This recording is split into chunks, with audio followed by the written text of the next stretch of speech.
이 프로그램 혹은 이 회사에 지원하게 됐을 때 내가 쓰고자 하는 가장 큰 무기 있잖아요. 그 무기들이 어떻게 개발됐는지. 이제 세 번째로는 이제 스토리라인을 잘 고민을 해보자 라는 이야기죠. 사실 앞에 첫 번째, 두 번째는 어떤 그 SOP를 대하는 자세, 스탠스, 아니면 렌즈를 좀 봤다고 한다면 이제 좀 강론으로 들어가서 보면 일단 스토리라인이 굉장히 중요한 것 같아요. 크게 보면 그래요.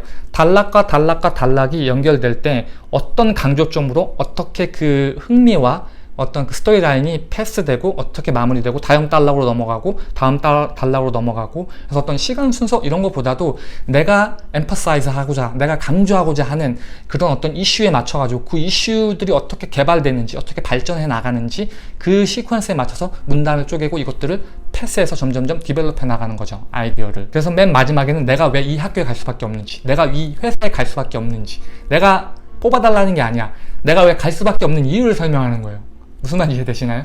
그 첫 번째로는 마이너스 될 수 있는 내용들은 좀 피하자는 거죠. 이게 무슨 말이냐면은, 저도 이제 항상 형한테 들었던 얘기 중에 하나가, 될 수 있으면은 마이너스 되는 것들은 적지 말아라.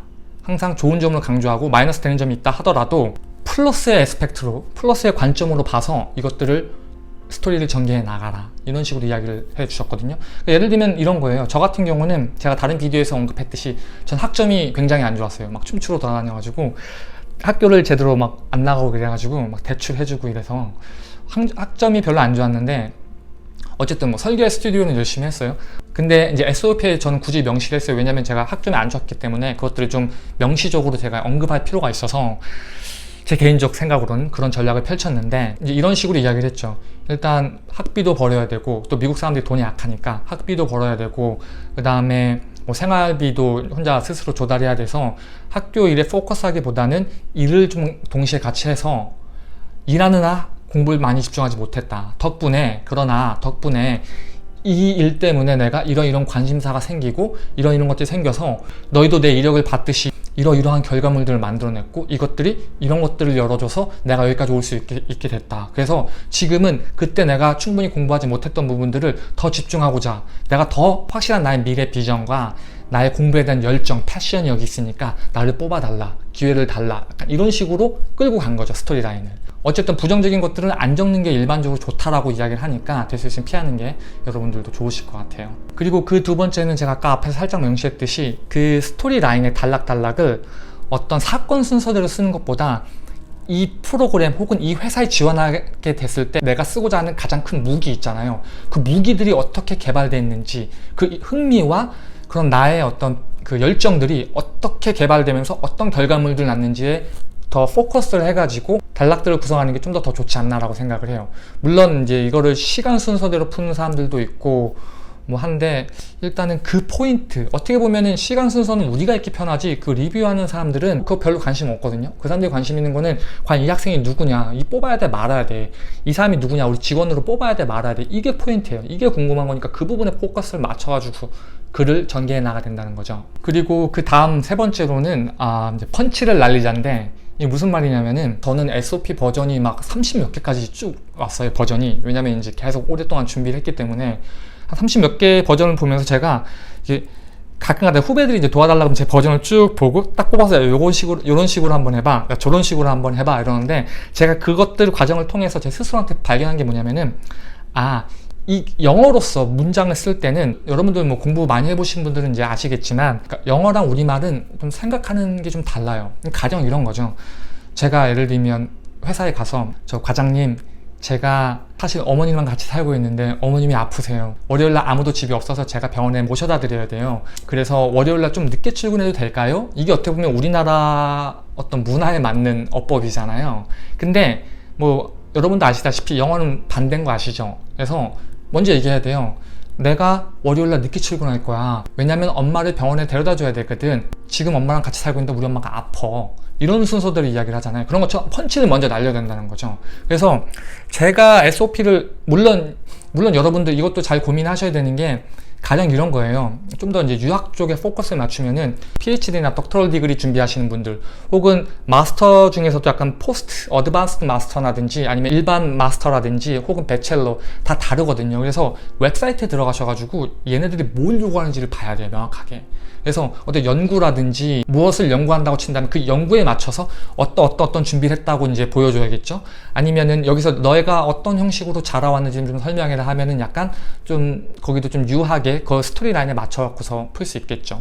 어쨌든 그렇게 학교 측에서 요구되는 SOP의 가이드라인에 맞춰가지고 각각의 문단에 스토리 라인을 연결할 때 펀치를 딱딱 날려야 된다는 거죠. 각각의 문단에 내가 하고자 하는 말을 먼저 던지는 거예요. 일단은 먼저 딱 던지고 그 다음에 그것들을 쫙 엘라보레이트 하고 마지막 콘클루전 하고, 이 콘클루전은 다음 그 문단의 그 펀치에 또 연결이 되고, 이런 식으로 내가 하고자 하는 말을 직설적으로 딱 던지는 거죠. 사실 저도 한국에서 30년 이상 살았기 때문에 이게 좀 쉽지는 않은데, 근데 저는 개인적으로 이러한 구조가 더 맞다고 생각해요. 왜냐면 SOP를 쓰거나 자기소개서, 회사 취직의 자기소개서 쓸 때 어떤 강렬함과 간결함으로 딱 내 임팩트를 남겨야 되거든요. 그럴 경우에는 차라리 두갈식이 훨씬 더 명쾌하고 명료하다고 생각이 돼요. 그래서 요약하면은 우리는 두갈식보다 미갈식이 좀 익숙한데 좀 생각 자체를 좀 두갈식으로 하자. 그래서 펀치를 먼저 딱 날려서 어떤 주제를 이야기하고, 이런 각각의 패러그랩의 주제들이 모이면 내가 하고 싶은 말이고, 내가 하고 싶은 말들이 모이면 내가 왜 뽑혀야 되는지를 웅변하는 내용이니까요. 그 다음으로는 사실 명시 안 해도 될 것 같은데 굳이 이야기하면 노파심에 그 뭐 뻔한 얘기는 하지 말자는 거죠. 저는 어느 부모님 밑에서 자라서 어떤 교육을 받고 어떻게 자라서 이렇게 준비해서 이런 과정들을 겹쳐서 여기 왔습니다 라고 해서 자기를 이제 셀링을 하는데, 저는 개인적으로 그렇게 생각해요. 그거는 걔가 아니라 사실은 이 사회에서 이렇게 하면 뭐가 안 나왔어, 이렇게 하면 좀 잘 자란 타입이야 라는 어떤 시대 정신을 그냥 자기가 갖고 와가지고 거기에 맞춰서 나 이런 사람이니까 뽑아주세요 라고 이야기를 하는 건데, 리뷰어들이 그렇게 좀 단순하지 않거든요. 아니에요 여러분들, 회사는 이익 집단이에요. 그러니까 여러분들이 잘 판단하셔야 돼요. 과연 이 스토리라인을 어떻게 전개해야 될지. 그래서 오히려 그런 뻔한 얘기들보다도 내가 이런 일을 했고 이런 것들을 make it happen 하게 만들었어, 이런 것들 내가 다 되게 만들었어, 그래서 내가 이런 스탠스를 갖고 있고 이런 캐릭터를 갖고 있거든, 이런 내가 너희 회사 들어가면 어떨까? 장난 아니겠지? 나 뽑아볼래? 약간 이런 식으로 여러분들이 접근을 하셔야지. 물론 되게 여러 가지 방향들이 있어요. 그렇다고 다 이렇게 쓰면 안 되겠지만 어쨌든 그런 식으로 좀 나가 누군지, 내가 누군지를 최대한 여러분들이 발굴하셔야 돼요. 그래서 그 부분들을 계속 강화시켜서 스토리라인을 전개하는 것이 맞다라고 생각이 되어지죠. 그래서 일단 너무 당연하지만 일단 노파심에 한번 짚고 넘어가고요. 그리고 다음은 디테일을 잊지 말자인데, 결론부터 말씀드리면 구체적인 사례를 들길 권해요. 가령 이런 거죠. 제가 학교에 있을 때 어디 무슨 동아리를 하나 했는데 그 동아리에서 어떤 문제가 생겼어. 근데 문제가 뭐였냐면은 이렇게 해서 이런 문제가 생겼는데 내가 이 문제를 이렇게 풀었어. 물론 쉽진 않았는데 그 과정에서 반대급부로 리더십이 내 몸에 배어있더라 라고 어떤 사건의 내용을 내가 웅변하고자 하는 그 패러그래프, 그 문단의 내용과 결합해가지고 화학반응을 일으켜야 돼요. 그러면 이제 보는 사람으로 하여금 좀 몰입하기도 편하고, 그다음에 이런 디테일들이 머릿속에 둥둥둥 떠다니면서 어떤 전체적인 그림을 이렇게 쉐입하거든요. 결국 우리는 이 자기소개서를 쭉 읽었을 때 계속 그 쉐입된 그 모습들을 계속 강화시키면서 딱 봤을 때 이 학생이 이런 학생이구나, 이 사람이 이런 사람이구나, 뽑아야겠구나, 이런 생각으로 들게끔 우리가 유도해 나가야 된다는 거죠. 디테일은 항상 있어야지 그 펀치를 서포트할 수 있는 그런 역할이기 때문에 여러분들 디테일은 항상 잊지 말고요.